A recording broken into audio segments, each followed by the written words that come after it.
ambil ataupun menerima pemindahan jawatan khilafah daripada Imam Mahdi kepada Nabi Isa di dalam masjid, dan masjid itu berada di Damsyik, Syria. Hadis sahih. Masjid tu, masjid mana? Wallahu a'lam. Tetapi Nabi kata Isa ibn Maryam yang berada di langit kedua pasti akan turun suatu hari nanti. Mesti turun, dan tempat turunnya kata Rasulullah sebuah masjid di timur Damsyik, dan Nabi tidak sebutkan mana satukah masjid yang Nabi Isa akan turun. Kemudian bila Nabi Isa turun, antara tugas Nabi Isa selain daripada mengambil dan menerima jawatan khilafah daripada Imam Mahdi, tugas utama Nabi Isa juga ialah membunuh Dajjal. Habis solat, Nabi Isa pun berjalan dengan semua mujahidin yang berada dalam masjid, pergi ke sebuah pintu, buka. Rupa-rupanya Dajjal sudah pun menunggu di pintu utama masjid di bahagian luar bersama dengan 70,000 anggota kanan elitnya. Di mana? Di Dimashq. Maka Dajjal pun lari. Pendek cerita, Dajjal dibunuh oleh Nabi Isa. Saya pendekkan cerita sebab nak pergi ke Ya'juj Ma'juj ni. Kemudian Dajjal pun mati. Kesemua Yahudi yang paling jahat di atas muka bumi Allah, yang menjadi tentera dan orang kanan Dajjal, dibunuh kesemuanya. Yang berlawan pun dibunuh, yang menyorok di sebalik batu dan pokok pun akan dibunuh oleh tentera Islam, mujahidin Islam yang terbaik di atas muka bumi Allah ketika tu. Selesai. Habis Dajjal. Selepas Dajjal dibunuh beberapa ketika, Allah uji sekali lagi orang Islam dengan satu cabaran, iaitu keluarnya Ya'juj wa Ma'juj. Ini cerita Ya'juj Ma'juj. Keluar Ya'juj Ma'juj, kita pendekkan cerita sebab lagi kita nak ambil cerita ni letak di belakang sekali. Akhirnya dibunuh Ya'juj Ma'juj oleh tentera-tentera Allah, iaitulah ulat-ulat, kerana bilangan Ya'juj wa Ma'juj yang terlalu ramai. Sekejap lagi tuan-tuan akan tahu berapa bilangan dia berdasarkan hadis yang sahih, membuatkan Nabi Isa dan juga tentera-tentera yang mengikuti Nabi Isa tidak mampu untuk berlawan dengan Ya'juj wa Ma'juj. Imam Mahdi lawan dengan musuh-musuh terkuat dunia di kalangan orang barat, menang. Kemudian keluar Dajjal, Imam Mahdi tak mampu lawan. Turun Nabi Isa, dengan mudah mengalahkan Dajjal dan juga semua tentera-tentera elit Dajjal. Kemudian datang Ya'juj Ma'juj, Nabi Isa tak mampu untuk berlawan. Allah turunkan bantuan daripada langit berupa dudah, iaitulah ulat-ulat, membunuh keseluruhan Ya'juj Ma'juj.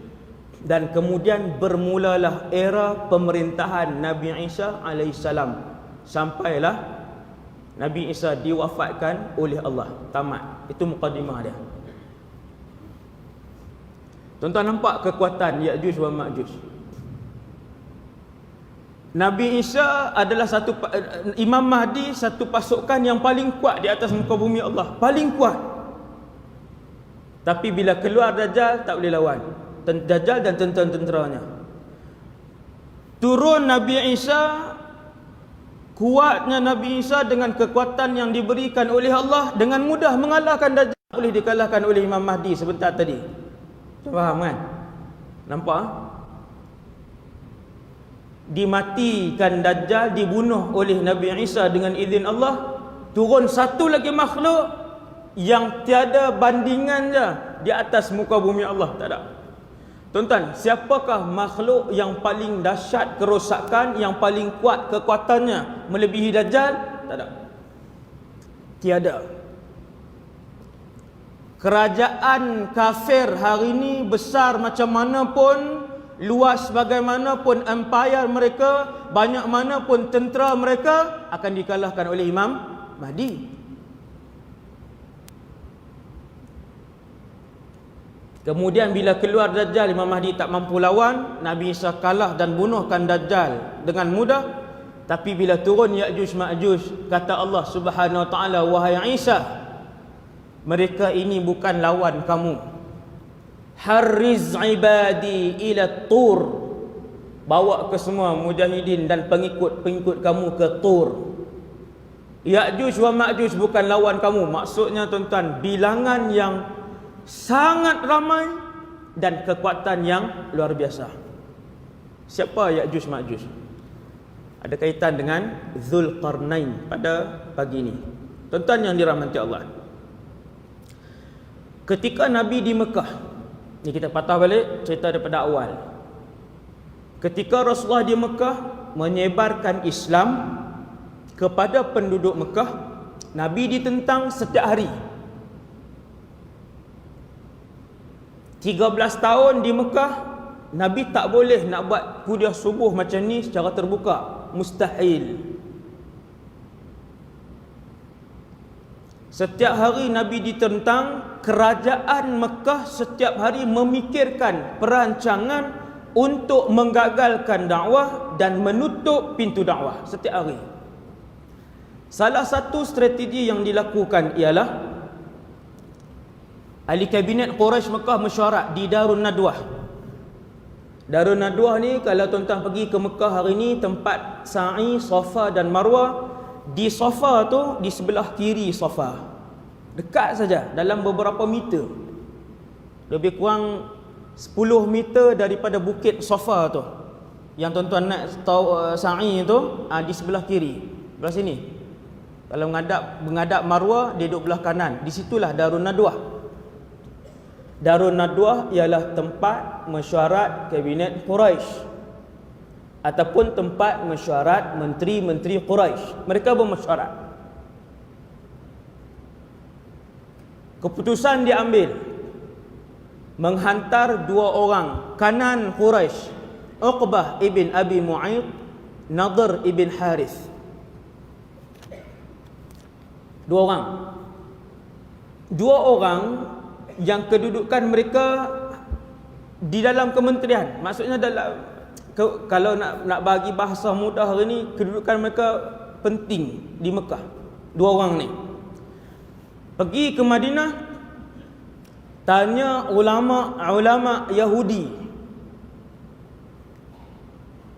di Madinah berkaitan dengan agama langit dan bagaimana kita nak hadapi ajaran yang dibawa oleh Muhammad.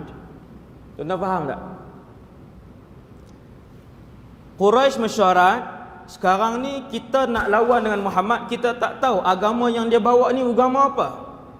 Maka yang tahu berkaitan dengan agama Muhammad ini adalah ulama-ulama Yahudi, kerana Yahudi juga adalah antara agama As-Samawiyah, agama langit. Mungkin tuan-tuan tertanya-tanya, kenapa tak tanya ulama Yahudi di Mekah, Ustaz? Jawapannya, di Mekah tiada Yahudi. Di Mekah tiada Yahudi. Yahudi ketika itu puluhan ribu Yahudi, penempatan Yahudi, daerah Yahudi, kampung Yahudi, pemerintahan Yahudi ada di Madinah secara kabilah. Maka ulama-ulama Yahudi sampai saat Rasulullah dilahirkan, Rasulullah menjadi Rasul, ulama Yahudi masih membacakan kitab Taurat dan Injil, kedua-dua kitab. Kesemua maklumat berkaitan dengan Rasulullah ada di dalam Taurat dan Injil. Kesemua maklumat yang berkaitan dengan agama Rasulullah, agama Islam, syariat Rasulullah ada dalam kitab Injil. Wakil Mekah pergi ke Madinah, jumpa dengan ulama Yahudi. Mereka pun minta nasihat, bagaimana kami nak lawan dengan Muhammad. dia bawa satu agama yang sama dengan agama kalian, iaitu agama dinun samawi, agama langit. Nasrani, Yahudi dan Islam. Maka berkata ulama Yahudi, tanya kepada lelaki itu 3 soalan. Kalau dia boleh jawab, fahuwa nabi, dia mesti nabi. Dan kalau dia tak boleh jawab, maka dia seorang lelaki yang banyak berdusta. Soalan pertama tanya kepada dia sekumpulan remaja fityatun amanu, yang beriman kepada Tuhan mereka dan hilang di dalam gua. Siapa dia tuan-tuan? Fityatun amanu, remaja ni, ashabul kahfi. 1. Tanya kepada lelaki itu tentang malikin tawafin minasyarqi ilal gharb, seorang raja yang berjalan daripada barat ke timur membawa bala tentera dan kerajaannya. Soalan kedua. Dan yang ketiga, tanya lelaki yang mendakwa dirinya Nabi itu, Nabi Muhammad, tentang ruh. Kalau dia boleh jawab 3 soalan ini, dia Nabi. Maka baliklah 2 orang wakil Quraisy ni dengan perasaan yang cukup seronok. Maksudnya kalau tak boleh jawab 3 ni, confirm dia menipu Muhammad. Tuan-tuan, mereka pun balik bentang dalam mesyuarat pun susun siapa yang akan pergi tanya Muhammad sallallahu alaihi wasallam. Akhirnya mereka berjumpa dengan Muhammad Rasulullah. Bismillah.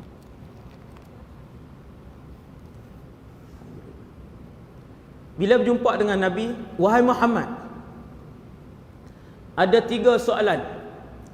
Kalau kamu boleh jawab, seluruh Mekah akan mengakui bahawa kamu Nabi. Tuan dengar ha? Wahai Muhammad, ada 3 soalan. Kalau kamu boleh jawab, seluruh Mekah akan dikerahkan, diarahkan untuk beriman dengan kenabian kamu.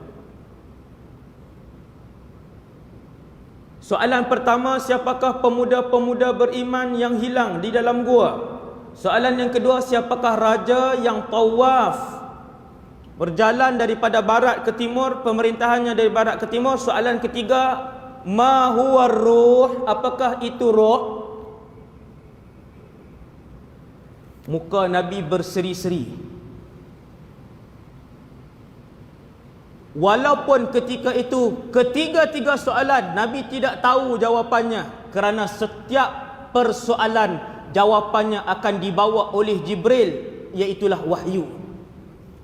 Maka Nabi pun jawab, esok datang, ghadan atikum bijawab, esok aku akan bagi jawapan, tanpa Nabi menyebutkan perkataan insya-Allah.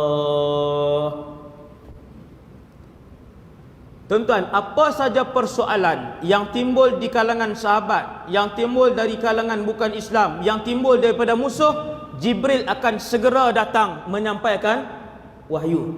Maka begitulah keadaan ini. Nabi sangka mesti Jibril akan terus datang. Maka Nabi pun sebut, esok datang aku akan bagi tahu jawapan, tanpa Nabi sebut insya-Allah. Nabi terlupa. Tuan-tuan yang dirahmati Allah, keesokan harinya wakil Quraisy datang, wahai Muhammad, apa jawapannya? Jibril tidak datang sepanjang malam. Sepanjang malam itu Jibril tak datang. Subhanallah. Tuan-tuan bayang perasaan Rasulullah macam mana. Nabi minoriti, jumlah muslimin dalam kota Mekah ketika itu tidak melebihi 250 orang, kata para ulama. Sepanjang 13 tahun Nabi berdakwah di Mekah. Tak lebih 250 orang, sangat minoriti, sangat kecil. Apabila kerajaan dia tawarkan untuk Islamkan keseluruhan penduduk Mekah, Nabi sangat menunggu jawapan itu. Nabi sangat mengharapkan jawapan itu. Tapi Nabi ada buat satu kesalahan kecil. Allah mentarbiah Rasulullah sallallahu alaihi wasallam. Tak ada jawapan. Bila datang, sekali lagi Nabi bagi tahu kepada mereka, esok aku bagi tahu jawapannya, tanpa Nabi menyebut insya-Allah. Hari kedua Jibril tak turun. Hari ketiga Jibril tak turun. Hari keempat Jibril tak turun. Tuan-tuan bayang. Seluruh Mekah sudah kecoh. Muhammad ni rupanya penipu besar selama ni. Setiap malam Nabi bertadarruk kepada Allah Subhanahu Wa Taala, munajat kepada Allah, ya Allah, kenapa tidak diturunkan jawapan? Tuan-tuan tengok cara Rasul Allah Subhanahu Wa Taala mentarbiah Rasulullah. Susah tuan, tarbiyah yang susah. Akhirnya selepas 15 malam, setelah seluruh Mekah tidak mempercayai Rasulullah, setelah seluruh Mekah mengatakan bahawa Muhammad ini satu manusia yang palsu yang mengaku kenabian, baru wahyu turun. Menjawab ke semua ketiga-tiga persoalan. Kata Allah, wa yas'alunaka 'an dzil qarnain, wahai Muhammad, mereka bertanya kepada kamu tentang Dzul Qarnain. Qul, jawab wahai Muhammad, sa'atlu 'alaikum minhu dzikra, aku akan sampaikan ceritanya. Baru turun. Dan ketika tu barulah Nabi buat turun. Eloklah waktu tu Quraisy semua dah hina Nabi. Waktu tu Quraisy semua dah kata, dah berapa lama dah ni ambil jawapan. Itu ujian untuk Nabi SAW. Pun begitu, Nabi tetap konsisten menyampaikan dakwah tanpa berputus asa, tanpa terasa hati dengan Allah Subhanahu Wa Taala. Perkataan insya-Allah ini ada kaitan dengan tembok besar Ya'juj wa Ma'juj. Sekejap lagi kita sebut. Maka Allah Ta'ala pun turunkan jawapan, Nabi pun ceritakan. Kemudian, tuan-tuan boleh tengok surah Al-Kahfi ayat 83. Daripada ayat 83 sehingga ayat 98, kesemuanya cerita tentang Ashabul Kahfi, tentang Dzul Qarnain. Saya silap. Daripada surah Al-Kahfi, daripada ayat 83 hingga 98, kesemuanya tentang Dzul Qarnain. Tentang Dzul Qarnain. Kemudian, selain daripada ayat Quran, ada berpuluh-puluh hadis yang cerita tentang Dzul Qarnain. Dzul Qarnain ini hidup pada zaman selepas daripada Isa alaihissalam. Itu satu pendapat. Allah Subhanahu Wa Taala apabila mendatangkan satu cerita dalam Al-Quran, Allah tidak pernah memperincikan namanya siapa, ayahnya siapa, dia tinggal di kampung mana, dia bekerja apa, tidak pernah diperincikan. Kesemua cerita-cerita qasasul Quran di dalam Al-Quran, bila Allah bawa datang cerita, Allah akan bawa datang apakah yang mereka lakukan dan apakah balasan Allah Subhanahu Wa Taala. Selesai. Yang tu je. Setiap cerita Al-Quran, Allah akan bawa datang penceritaannya, apa yang mereka lakukan dan apa balasannya daripada Allah Subhanahu Wa Taala. Dua ya. Samalah macam cerita Zulkarnain ni, tuan-tuan tak perlu tahu Ustaz Zulkarnain ni betul-betul waktu tu dia punya pejabat dia di mana. Ustaz nak tahu Ustaz? Allah nak tahu pejabat pula. Ulama tafsir bahas dah, kalian tak perlu cari perinciannya. Kerana dalam dunia ini, apabila kita melakukan ketaatan, kita mendapat rahmat daripada Allah. Apabila kita melakukan kemungkaran, kita akan diazab oleh Allah. Itu je Allah nak beritahu. Siapa lelaki tu, dia ada beranak berapa orang, isteri dia berapa ustaz, tak payah tahu. Maka sebab itu tuan-tuan tak pernah tengok perincian dalam Al-Quran dengan begitu detail, tak ada. Ini disebut oleh para ulama tafsir. Kemudian, antara pendapat, saya bentangkan kepada tuan-tuan antara pendapat, khilaf sangat banyaklah. Jadi kita bentangkan antara pendapat. Kebanyakan yang saya sebut pada pagi ini diambil daripada kitab Tafsir Ibnu Katsir. Kitab Tafsir Ibnu Katsir. Jadi Zulkarnain ini seorang raja. Satu raja. Yang kedua, dia nabi kah wali? Tuan-tuan, nabi dengan wali, siapa yang lebih tinggi? Nabi. Dalam dunia ni, yang paling tinggi kedudukannya di sisi Allah al-anbiya war rusul. Para nabi dan rasul. Bawah para nabi dan rasul, al-awliya as-siddiqin. Itu tangga yang kedua. Para ulama khilaf. Zulkarnain ni nabi kah wali? Maka ada dua pendapat. Sebahagian ulama kata dia nabi. Sebahagian ulama lain kata dia wali. Mana-mana pun pendapat menunjukkan dia seorang raja yang saleh. Mana-mana pun pendapat bermaksud dia seorang presiden negara, dan juga yang kedua saleh. Payah cari ni. Dia presiden negara, tak pernah tinggal tahajud. Dia presiden negara, setiap minggu dia berpuasa sunat. Dia presiden negara, dan dia buat semua yang disarankan oleh rasulnya ataupun dia sendiri nabi. Nampak hebat tuan? Rasul dia yang pertama pemerintah, dan yang keduanya saleh. Yang ketiga, berapa luas pemerintahan Zulkarnain? Allah sebut dalam Al-Quran, pemerintahan Zulkarnain antara kawasan penaklukannya ialah daripada barat sampai ke timur. Dalam dunia ini, dua orang Islam, dua orang mukmin yang paling besar pusat pemerintahannya, jajahan pentadbirannya, yang pertama Sulaiman ibn Daud, nombor satu. Ini nombor satu lah. Barat, timur, utara, selatan. Sebab tu tuan-tuan, mana-mana pemimpin kalau baca tentang wilayah jajahan dan pentadbiran Nabi Sulaiman alaihissalam yang tunduk dan patuh kepada Allah, maka tidak sepatutnya mana-mana pemimpin pada hari ini untuk bongkak di hadapan Allah Subhanahu Wa Taala. Tak patut. Besar mana pemerintahan kamu? Asia Barat, Asia Tenggara, kamu memerintah satu Asia. Mana ada orang perintah satu Asia? Dalam Asia ada berapa ratus negara, berapa ratus presiden. Manusia kedua yang diberikan oleh Allah empire yang paling luas selepas Sulaiman, kata para ulama, adalah Zulkarnain. Barat sehingga ke timur, semua pemerintahannya.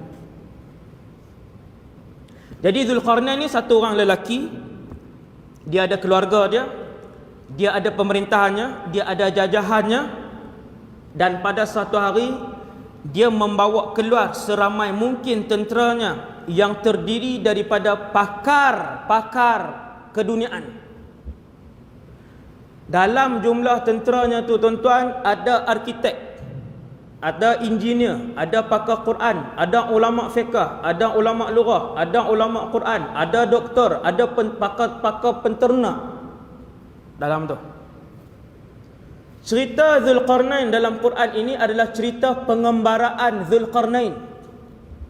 Sampailah dia jumpa satu tempat yang ada Ya'juj wa Ma'juj. Itu cerita pengembaraan dia. Saya tak baca dah ayat Quran ni, sebab kalau baca jadi lagi lama. Maka Zulkarnain pun bawa tentera dia keluar. Untuk apa Zulkarnain keluar? Kenapa Zulkarnain keluar membawa jumlah tenteranya yang ramai? Ada tentera yang memang untuk berperang, dan ada satu pasukan besar, mereka ini adalah pakar di dalam kumpulan Zulkarnain.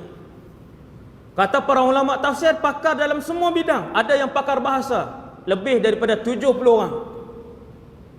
Dan lebih daripada 70 bahasa. Ini diceritakan dalam Bidayah wan Nihayah dan juga kitab tafsir Ibn Kathir. Banyak cerita ni. Mereka pun berjalan. Tujuan mereka mengembara, dan tujuan Zulkarnain radhiyallahu anhu wa alaihi salam mengembara bersama pasukan tenteranya yang besar ini ialah untuk menyampaikan dakwah la ilaha illallah. Tuan-tuan nampak? Di mana sahaja Zulkarnain sampai, Kalau kawasan itu pertaniannya tidak maju, maka Zulkarnain akan kerahkan pakar-pakar pertanian daripada ulama kerajaan Zulkarnain, tolong mereka, ajar mereka bagaimana nak kawinkan pokok, bagaimana nak cari tanah yang subur, sampailah negeri itu mampu berdikari dengan pertanian. Akhirnya Zulkarnain akan tawarkan Islam kepada mereka. Tawarkan Islam. Waktu itu dia akan tawarkan, tidakkah kalian beriman dengan Allah yang menciptakan alam ini? Akhirnya masuk Islam. Setelah masuk Islam, daerah itu Zulkarnain akan pindah ke tempat yang lain bersama dengan bala tentera yang ramai. Kemudian daripada satu tempat ke satu tempat ke satu tempat, inilah pengembaraan barat ke timur ataupun timur ke barat. Dia berakhir di sebelah-sebelah Azerbaijan, Armenia. Situ apa dia? Timur kan? Belah Azerbaijan, belah Turkmenistan apa semua tu, Rusia. Berakhir di situ. Dia mula daripada sebelah sini. Tuan-tuan, sama ada barat ke timur ataupun timur ke barat. Akhirnya tentera Zulkarnain sampai di tempat itu. Bila sampai di situ, Zulkarnain nampak perkampungan yang berada di antara gunung. Tuan-tuan, di mana perkampungan ni?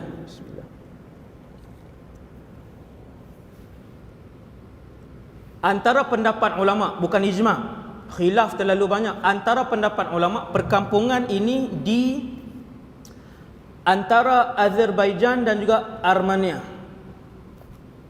Armenia. Kawasan tu kalau tuan-tuan pergi sampai hari ini, kawasan itu bergunung ganang. Antara negara yang duduk di situ selain daripada Azerbaijan adalah Turkmenistan, Tajikistan, Dagestan. Piramli tambah Guhitbustan. Itu dia tambah. Tapi negara situ semua berakhir dengan tan. Maksud tan ialah negara. Negara Taji, negara Turkmeni, negara Azerbaijan. Okay, saya ada kawan daripada Dagestan. Dia cerita kepada saya, negara dia banyak gunung ganang. Banyak gunung-gunung yang tinggi. Kemudian dia datang Malaysia. Saya bawa ke Kedah. Antara tempat saya bawa dia, Gunung Jerai. Tuan-tuan tahu Gunung Jerai kan? Tinggi Gunung Jerai ni. Bawa naik atas, kemudian saya bawa dia ke tebing, curam. Tebing tu curam bawah gitu.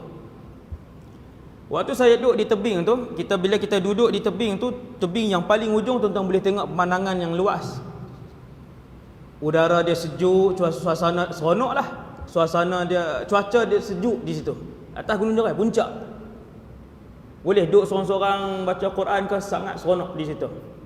Jadi saya bawa di situ. Tiba-tiba dia hilang. Saya pun cari dia. Cari. Panggil nama dia, sahut. Sebab takut juga kan. Harimau ke apa ke. Saya tengok dia menjerit daripada bawah. Saya pun tengok daripada batu tu. Bila tengok tu, dia juranglah ke bawah. Gaung. Saya tengok dia duduk di tepi batu. Saya kata, naik bahaya. Kita dah naik ke situ dah berapa puluh kali, tak pernah turun ke situ, takut tergelincir, jatuh.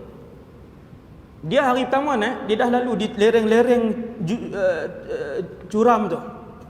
Bila dia naik ke atas, dia kata Wadil Anwar, fi biladina, di negara kami semuanya gunung ganang yang lebih setinggi daripada gunung ni. Kami dah biasa berjalan di lereng-lereng curam begini. Oh begitu. Patutlah dia cekak jalan di kawasan begitu. Kemudian tuan-tuan sekalian, apabila Zulkarnain ni, saya nak cerita keadaan tempat yang disebutkan oleh kebanyakan para ulama, iaitulah di Azerbaijan dan di Armenia. Tuan-tuan pergi ke sana, sehingga hari ini ada dua perkara di negara mereka. Yang pertama, negara mereka bergunung ganang yang besar, tapi bukan gunung kosong seperti Mekah. Gunung ganang di sana macam tempat kita, dia ada hutan dan sebagainya. Tuan-tuan bayang sekarang tempat yang Zulkarnain pergi ini sebuah gunung yang besar, ni gunung, kemudian dibelah di tengah-tengahnya, seolah-olah ada belahan. Di tengah celah-celah di antara dua gunung besar itu seolah-olah ada belahan dan orang boleh lalu di tengah. Dan disitulah ada penempatan dua kaum. Tengah tu ada penempatan dua kaum. Kaum yang pertama, kaum inilah yang berjumpa dengan Zulkarnain. Tuan-tuan boleh tengok ayat 93 daripada surah Al-Kahfi.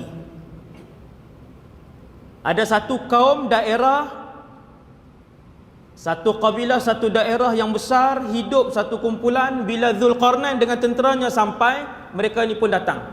Hatta idza balagha bainas saddaini wajada min dunihima as-saddain, kata para ulama tafsir, al-jabalainil azimain, dua gunung yang besar. Hatta idza balagha bainas saddaini wajada min dunihima qauma la yakaduna yafqahuna qawla. Apabila Zulkarnain sampai ke satu gunung di antara dua gunung besar yang ada belahan di tengah, Zulkarnain berjumpa dengan satu kaum di situ.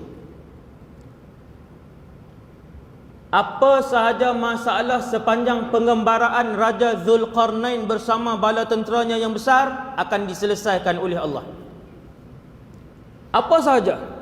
Yang ini Allah sebut dalam ayat yang di atas, fa'atba'a sababa wa atainahu min kulli syai'in sababa fa'atba'a sababa. Masalah apapun yang dihadapi oleh Zulkarnain dan tenteranya pasti ada penyelesaian. Masalah wang, masalah tentera, masalah kepakaran dan sebagainya. Sepanjang perjalanan Zulkarnain daripada barat ke timur, masalah yang paling besar bila sampai ke perkampungan di antara dua gunung itu, satu masalah paling besar. Apa tuan-tuan? Masalah yang paling besar di situ ialah la yakaduna yafqahuna qawla. Kesemua penterjemah Zulkarnain tak mampu menterjemah bahasa mereka. Tak mampu terjemah. Kerana terlalu asing bahasa mereka dan terlalu pelik, tidak sama dengan bahasa makhluk dan kaum-kaum yang di sekeliling. Kita tuan-tuan, kalau kita datang Malaysia, guna bahasa rasmi, bahasa Malaysia, daripada Perlis sampai ke Sarawak semua boleh faham. Kita cakap baku, kita cakap rasmi. Bahkan kalau kita cakap baku begini, daripada Perlis sampailah ke Jakarta, Indonesia, kita boleh faham di antara satu sama lain. Kerana rumpun asal bahasa masih sama. Sampai hari ini, kalau tuan-tuan pergi ke negara yang saya sebut tadi, Azerbaijan, Turkmenistan, apa semua ni, dalam satu negeri, kita kata Terengganu, ada lebih daripada 30 bahasa. Di dalam negeri, satu negeri, saya buat contoh, Terengganu ada lebih 30 bahasa. Bahasa itu perbezaan bukannya lahjah, bukannya slang. Kan? Bukan perbezaan slang, tetapi perbezaan bahasa. Kita di Terengganu pun, saya tahu tuan-tuan pun di Terengganu, daripada satu daerah ke satu daerah berbeza. Sama macam di Kedah. Orang Kedah, Kuala Nerang, dia ada slang dia, cakap bahasa Kedah. Sik, dia ada slang dia, tapi masih bahasa Kedah. Alostar, di sekeliling tu ada bahasanya, tapi ada slangnya, bahasa Kedah, tapi ada slang dia. Baling, dia ada slang dia, tapi masih bahasa Kedah. Tuan-tuan, itu bukan perbezaan bahasa, itu perbezaan, dia panggil apa? Slang lah. Lahjah, bahasa Arab panggil lahjah. Slang, dia bukan beza bahasa. Tuan-tuan sekalian, sampai hari ini kalau tuan-tuan pergi ke negara-negara yang saya sebut tadi, di antara satu kampung ke satu kampung, bahasa berlainan. Kampung. Saya sembang dengan kawan saya yang dari Dagestan tadi. Saya sembang dengan dia.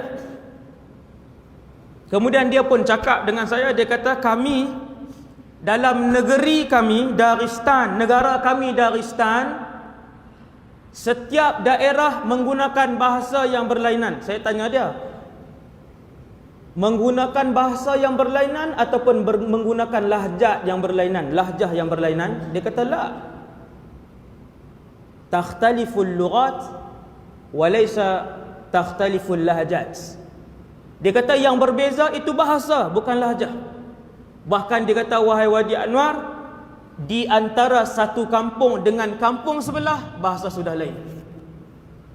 Subhanallah, memang dahsyatlah penggunaan bahasa di sana, sangat dahsyat. Sebab itu apabila Zulkarnain sampai ke kawasan itu, masalah yang paling besar yang dihadapi oleh tentera Zulkarnain, bahasa. Dan kerana itulah Allah tulis, Allah rakamkan di dalam Al-Quran ayat 93, la yakaduna yafqahuna qawla, hampir-hampir pakar-pakar penterjemah Zulkarnain tidak boleh terjemahkan apa yang mereka sebut. Akhirnya setelah menggunakan kepakaran 70 penterjemah di kalangan tentera Zulkarnain ni, barulah Zulkarnain faham sedikit daripada maksud mereka. Apa yang Zulkarnain faham? Qalu, ayat 94, ya Zulkarnain, wahai Zulkarnain. Nak terjemah wahai tu guna 70 orang. Nak terjemah wahai tu guna 70 orang penterjemah.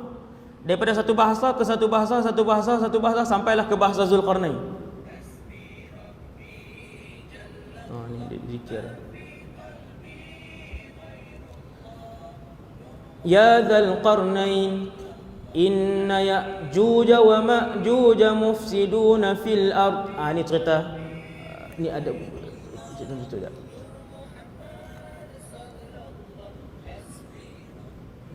Wahai Zulkarnain, Ya'juj dan Ma'juj melakukan kerosakan di atas muka bumi. Ini baru sampai cerita Ya'juj Ma'juj. Ringkas je, sebab ayat dia daripada 94 sampai 98 saja. Sampai 98 habis cerita dia. Kita nak tahu apa isi penting daripada cerita ni, maka kabilah yang duduk di antara dua gunung tadi bagi tahu, wahai Zulkarnain, ada dua kabilah manusia ganas. Kami panggil mereka Ya'juj wa Ma'juj. Orang barat panggil apa tuan-tuan? Bahasa Inggeris, Gog and Magog. Wahai Zulkarnain, ada dua kabilah yang ganas. Setiap kali keluar, bunuh, bakar, rogol dan rampas harta kami. Setiap kali mereka keluar, bunuh, rampas, rogol dan curi harta-harta kami, dan kemudian mereka kembali ke tempat tinggal mereka. Ya'juj Ma'juj ni rupanya dia berjiran dengan kabilah ni. Dia macam ni tuan-tuan. Kita katalah yang ni apa nama ni, dua gunung besar ni dia ada jalan. Kabilah ni duduk di sini. Di celah gunung ni ada satu laluan pergi ke kampung Ya'juj wa Ma'juj. Laluan itulah yang dibina tembok agung Zulkarnain, sehingga Ya'juj wa Ma'juj dan penduduknya kesemuanya terkepung di dalam laluan itu, tak boleh keluar. Okey, kemudian maka kata pemerintah daripada kabilah yang baik ini, wahai Zulkarnain, kami sanggup himpunkan kesemua kekayaan kami untuk kami bayar kepada tentera kamu, dan binalah kepada kami sebuah tembok, ataupun fikirkan cara kepada kami untuk kami selamat daripada kejahatan dan kerosakan yang dibuat oleh Ya'juj wa Ma'juj. Dia orang minta Zulkarnain selesaikan, dan mereka nak bayar kepada Zulkarnain sebanyak mana pun yang diminta oleh Zulkarnain dan juga tenteranya.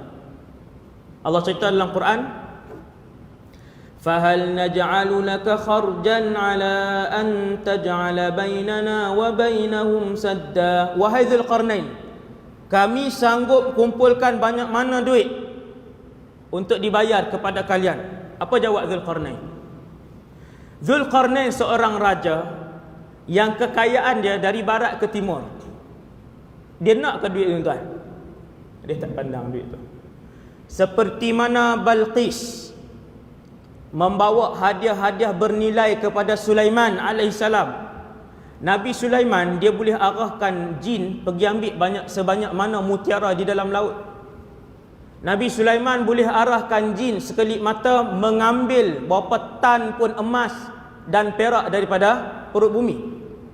Tiba-tiba Ratu Balqis yang kaya tadi nak bawa hadiah. Apa kata Sulaiman? Bal antum bihadiyatikum tafrahun. Ni hadiah-hadiah ni bukan membuatkan aku gembira. Kalian yang seronok dengan hadiah ni. Maksudnya Sulaiman nak kata aku tak pandang hadiah ni. Apa yang Allah bagi kepada aku jauh lebih banyak daripada apa yang kalian bawa. Begitulah Zulkarnain. Apa kekayaan yang Allah bagi kepadanya jauh lebih banyak dari yang mereka nak bayar. Maka kata Zulkarnain, tuan-tuan boleh tengok ayat 95. Qala ma makkanni fihi rabbi khair.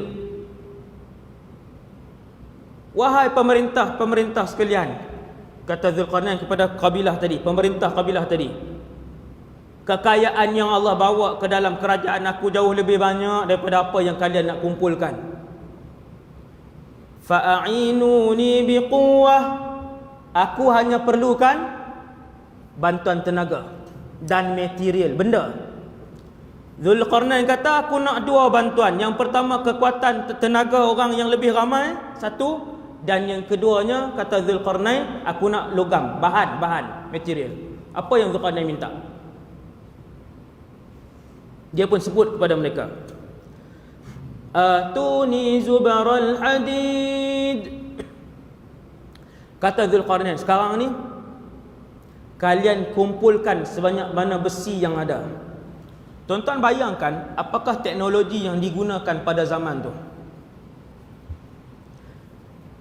Kerana Zulkarnain bila dia sampai di perkampungan di antara dua gunung itu, untuk menghalang Ya'juj wa Ma'juj masuk ke sini, Zulkarnain perlu membina sebuah tembok tebal daripada bahan yang paling keras di atas muka bumi ini, dan ketinggian tembok itu mesti sama paras dengan kemuncak gunung itu.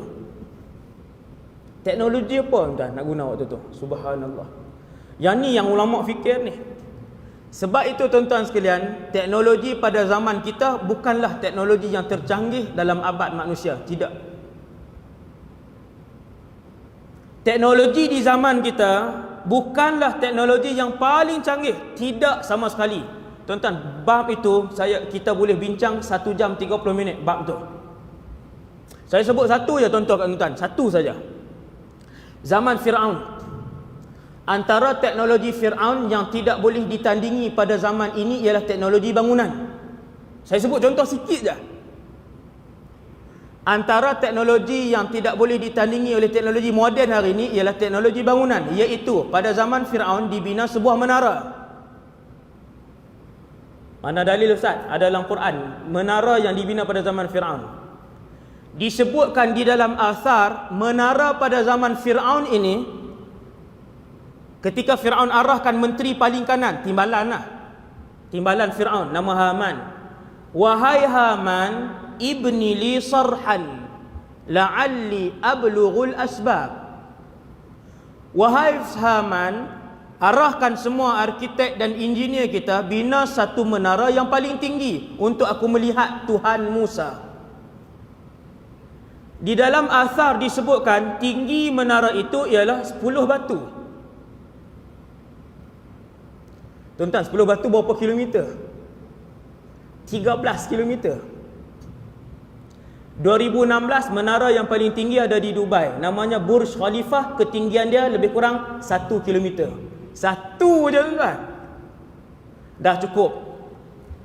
Saya nak sebut, bila Zulkarnain kata kalian perlu kumpulkan besi. Tuan-tuan, besi nak ambil mana besi? Perlu kepada satu teknologi untuk keluarkan besi. Dan jumlah besi itu bukan 1 tan, bukan 10 tan, bukan 1000 tan. Jumlah besi yang diperlukan oleh Zulkarnain ketika itu ialah susun kepingan-kepingan besi sehingga sama tinggi dengan gunung. Allahu Akbar. Tuan-tuan ambil masa berapa tahun kalau bagi projek kat kita lah.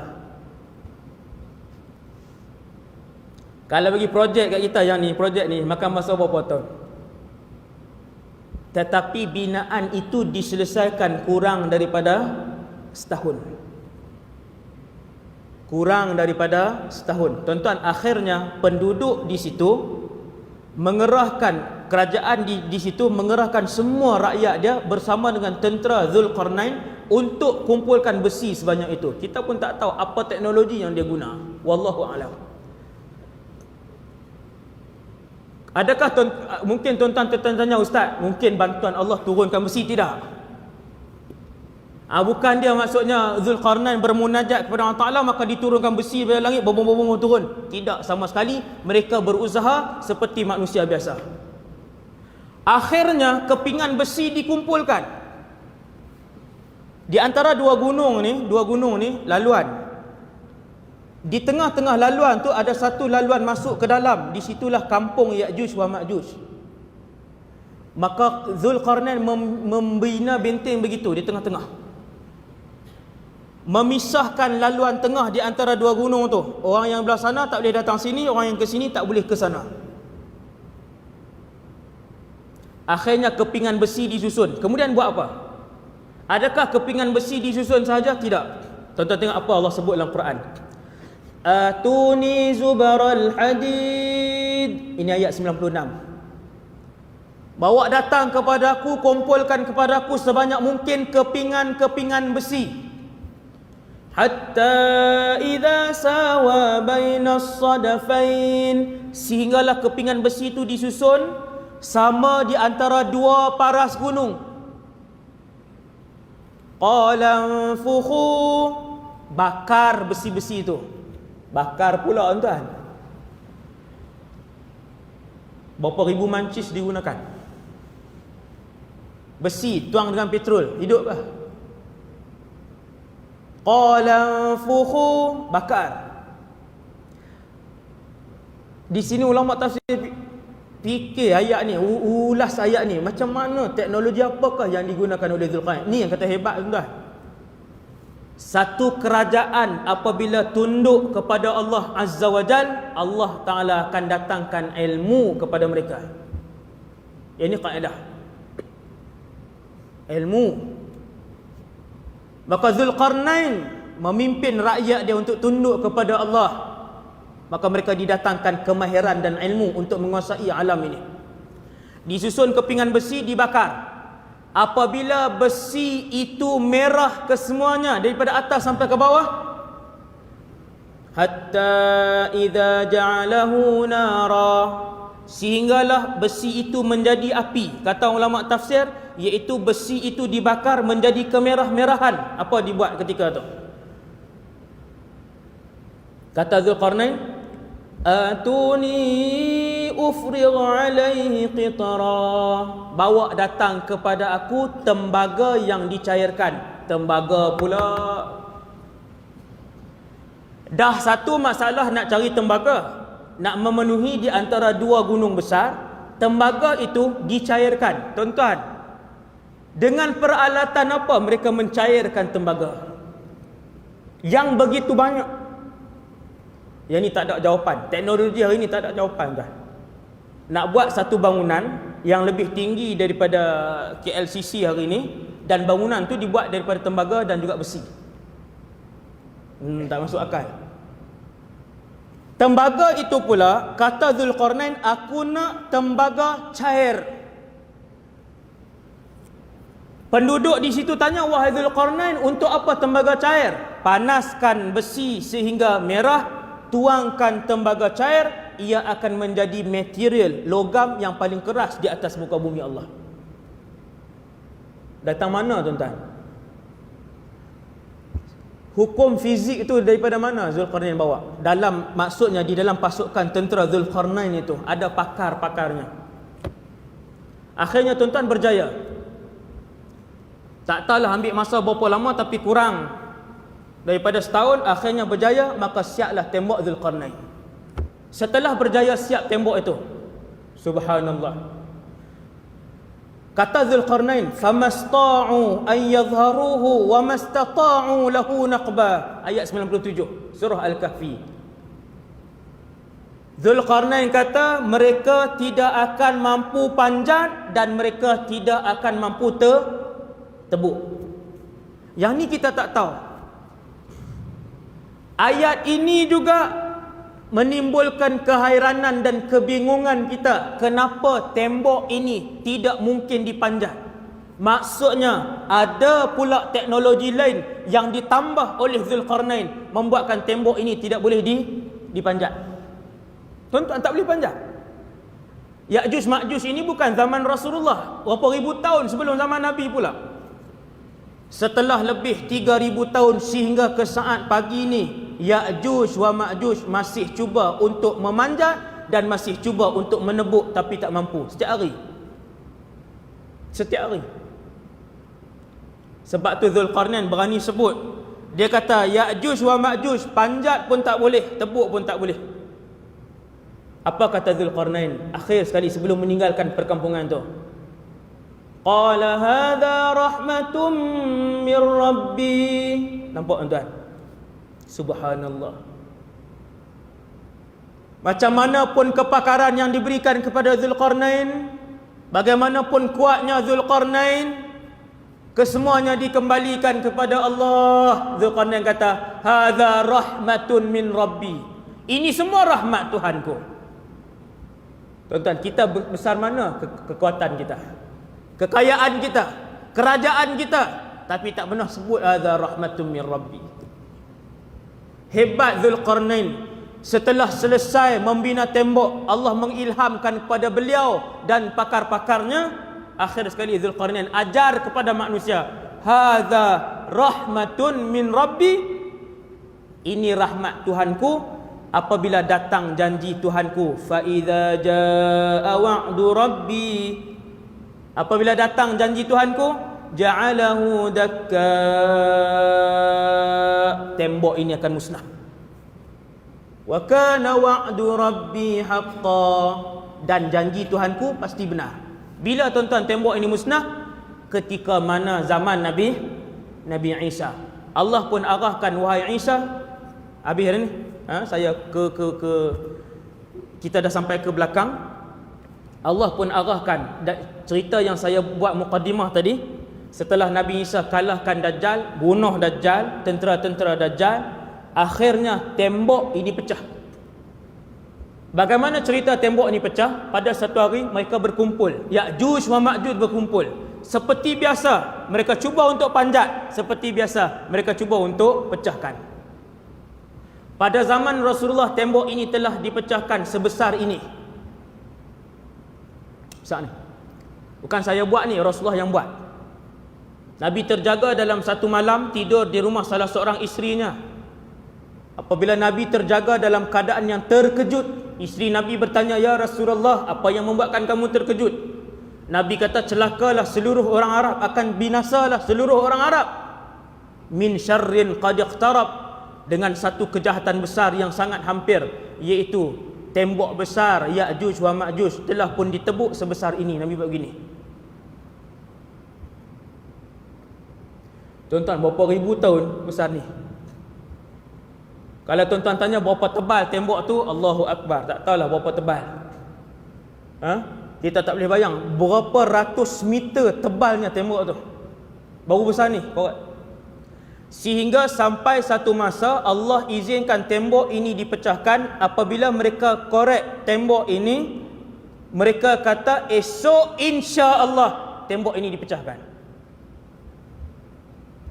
Selama ribuan tahun mereka menebuk tembok ini, tidak seorang pun yang pernah menyebutkan insya-Allah. Akhirnya pada satu hari, hari itu adalah hari terakhir, salah seorang daripada mereka menyebutkan esok insya-Allah kita dapat tembus dan pecahkan tembok ini, kata Imam Ibn Hajar, dengan berkat mereka menyebut insya-Allah. Itulah dalam keadaan mereka tak tahu pun perkataan insya-Allah tu, tapi berkat mereka sebut insya-Allah, maka esokkan paginya mereka pun terus korek lubang itu, dan akhirnya tembus ke arah sana. Dan ketika itu keluarlah keluarga Ya'juj wa Ma'juj yang maha bengis, melata di atas muka bumi Allah. Tentera Nabi Isa pun tak mampu mengalahkan mereka. Akhirnya Allah arahkan Nabi Isa, bawa tentera dia naik satu gunung di Palestin. Nama gunung itu adalah Jabalut Tur.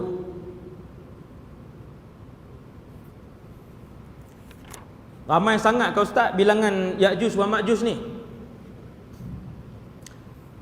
Dalam satu hadis, tuan-tuan nak tengok ramai mana Ya'juj Ma'juj ni. Dalam satu hadis riwayat Imam Hakim, sanad dia sahih, Allah ciptakan makhluk malaikat, jin, manusia. 9/10 adalah malaikat, 1/10 jin dan manusia. Faham ah? Okey, kemudian jin dan manusia ni, jin dan manusia 9/10 adalah jin, 1/10 adalah manusia.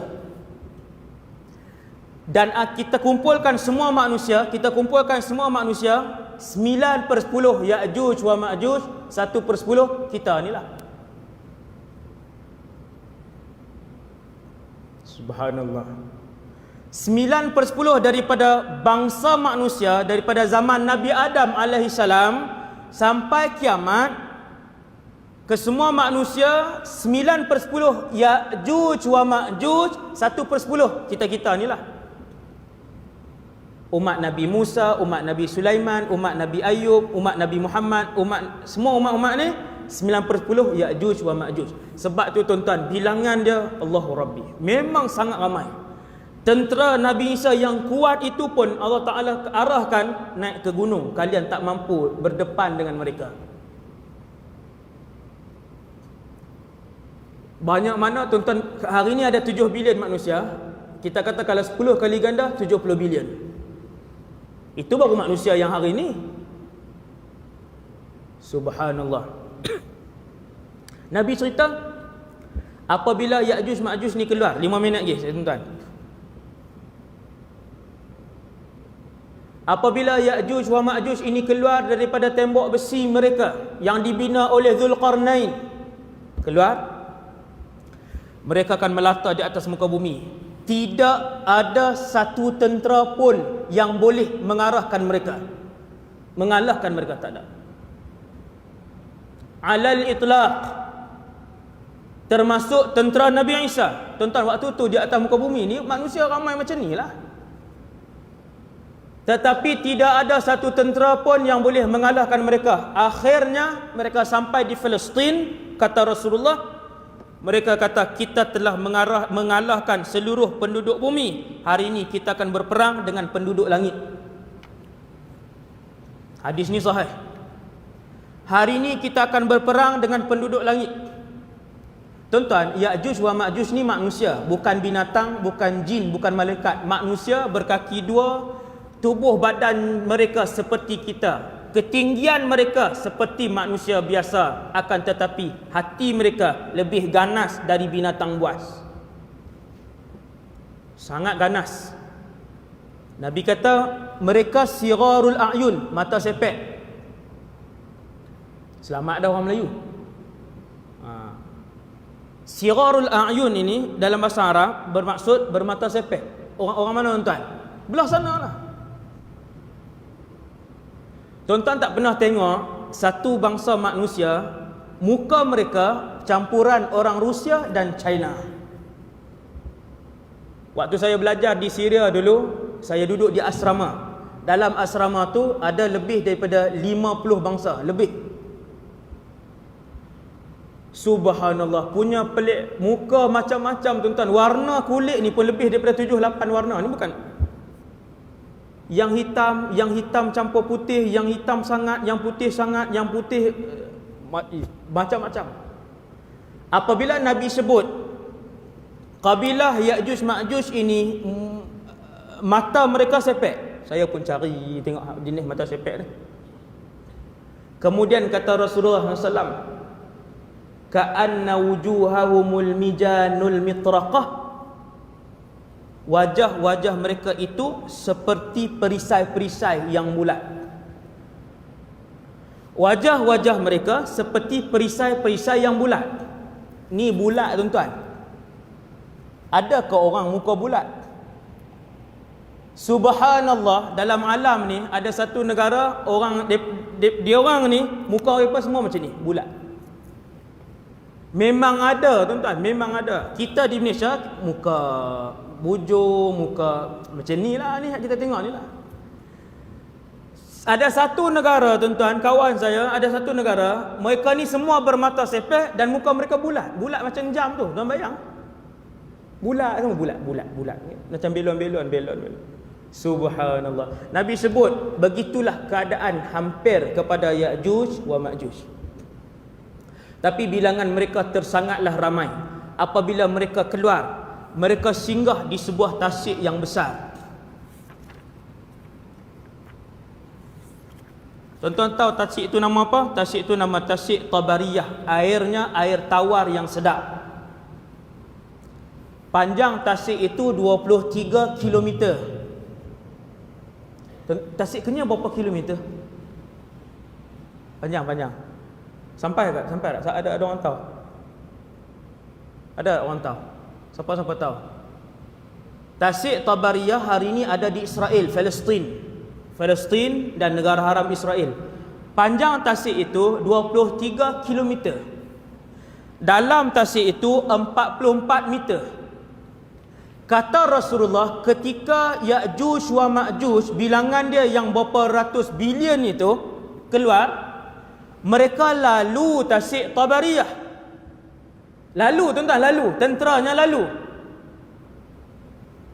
Apabila mereka lintas tasik Tabariyah, ada yang mandi, ada yang minum. Dan ada riwayat kata mereka minum sahaja. Apabila sampai pada giliran tentera yang paling akhir sekali, tasik itu telah pun kering. Subhanallah. Tasik itu telah pun kering. Maka berkatalah tentera-tentera yang berada pada bahagian yang paling belakang. Dia kata, dulu tasik ini kawanan tentera kita yang hadapan, yang minum, dan hari ini dah habis.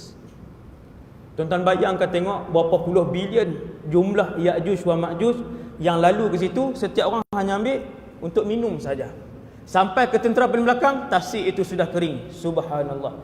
Maksudnya satu tentera yang sangat besar yang akan melakukan kerosakan. Setelah mereka melakukan kerosakan, Nabi Isa dan mujahidin bermunajat kepada Allah, ya Allah, turunkanlah bantuan. Allah SWT nak tunjuk kekuatannya, tuan-tuan sekalian. Bantuan yang Allah buat turun bukanlah para malaikat, akan tetapi kata para ulama, hanyalah dudatun, ulat saja. Ulat ni turun, dia keluar, naik atas tubuh Ya'juj wa Ma'juj. Manusia yang bernama Ya'juj Ma'juj ni manusia biasa. Ulat tu gigit di bahagian tengkok sini, kesemuanya mati serentak. Akhirnya Nabi Isa pun hantar wakil untuk turun. Wakil Nabi Isa pun naik balik ke atas, bagi tahu, wahai Isa, Rasulullah, kesemuanya telah mati. Bila Nabi Isa buat turun tentera-tentera dia, bila turun ke bawah, tidak ada satu kawasan yang boleh diletakkan kaki kerana penuh dengan bangkai Ya'juj wa Ma'juj. Tidak ada satu kawasan yang boleh diletakkan kaki. Ya Allah, berapa puluh bilion lah. Kerana penuh dengan bangkai, Nabi Isa naik semula Bukit Tur, bermunajat kepada Allah, ya Allah, kami tak boleh turun. Maka Allah SWT menurunkan hujan yang sangat lebat. Dan yang kedua, Allah menghantar burung-burung yang leher mereka sepanjang leher unta, untuk burung-burung ini mengambil mayat-mayat ini dan dibuang ke dalam laut, dan juga dibuang ke dalam lubang-lubang yang sangat jauh ke bawah. Wallahu a'lam. Burung tu datang, hadis sahih. Bantuan Allah datang, burung yang sangat banyak. ambil mayat ni, angkat, akhirnya bersih. Allah Ta'ala buat turun hujan, membersihkan tanah yang penuh dengan bangkai dan darah tadi. Akhirnya Nabi Isa pun turun, hidup, memakmurkan alam ini. Tiada lagi pencuri, tiada lagi perogol. Syariat Islam ditatbik dan diamalkan di seluruh muka bumi Allah, bukan di sana saja. Waktu itulah binatang tidak lagi berbisa, harimau dan singa tidak lagi membaham manusia. Anak-anak kecil, kata Rasulullah, pada zaman pemerintahan Mahdi dan Isa boleh bermain-main dengan ular-ular yang berbisa. Zaman tu paling seronok tuan-tuan. Manusia pada zaman itu menanggung ketulan-ketulan emas, mencari-cari kepada siapakah untuk diberikan emas-emas itu. Punya mewah zaman tu. Seronoklah zaman tu. Yang tu cerita lain, cerita kemewahan dan keberkatan pada zaman Isa AS. Sekadar tu dulu ceramah pada pagi ini berkaitan dengan tafsir secara paling ringkas daripada surah Al-Kahfi, cerita tentang seorang raja yang saleh yang bernama Zulqarnain. Semoga-moga dengan cerita ni dapat memberikan pengajaran kepada kita untuk kita meneruskan kehidupan sebagai hamba Allah yang saleh, yang baik daripada Allah, yang lemah dan kurang daripada diri saya sendiri. Aqulu qali hadza astaghfirullahal azim li wa lakum. Assalamualaikum warahmatullahi wabarakatuh. Bismillahirrahmanirrahim. Alhamdulillah. Wassalatu wassalamu ala Rasulillah wa ala alihi wa sahbihi wa man wala. Allahumma 'allimna ma yanfa'una ya Allah. Ajarkanlah ilmu yang bermanfaat kepada kami. Wa anfa'na bima 'allamtana ya Allah. Manfaatkanlah ilmu yang Kau curahkan kepada kami. Wazidna ilman wa amalan wa ikhlasan fi hayatina. Tambahkanlah kepada kami ya Allah ilmu, amal ibadah dan keikhlasan dalam kehidupan kami. Ya Allah, ya Tuhan kami, sekiranya ada di kalangan kami yang akan dimasukkan oleh-Mu ke dalam syurga-Mu ya Allah, maka kami tumpang keberkatannya ya Allah. Maka kami tumpang kasih sayang-Mu kepada orang itu ya Allah, untuk Kau makbulkan doa kami. Masukkanlah kami dan anak-anak kami, ahli keluarga kami ke dalam syurga-Mu ya Allah. Ya Allah, ya Tuhan kami, seperti mana Kau himpunkan kami, Kau perkenalkan kami di antara satu sama lain pada pagi ini dalam rumah-Mu, di dalam majlis ilmu yang penuh dengan keberkatan, yang penuh dengan para malaikat. Maka kumpulkanlah kami juga ya Allah, pertemukanlah juga kami di dalam syurga Firdaus-Mu ya Allah, untuk kami menyambung perkenalan ini, melihat wajah-Mu, berada di samping Nabi Muhammad sallallahu alaihi wasallam. Wa sallallahu ala sayyidina Muhammad wa ala alihi wasallam. Walhamdulillahi rabbil alamin. Assalamualaikum warahmatullahi wabarakatuh. Bismillah.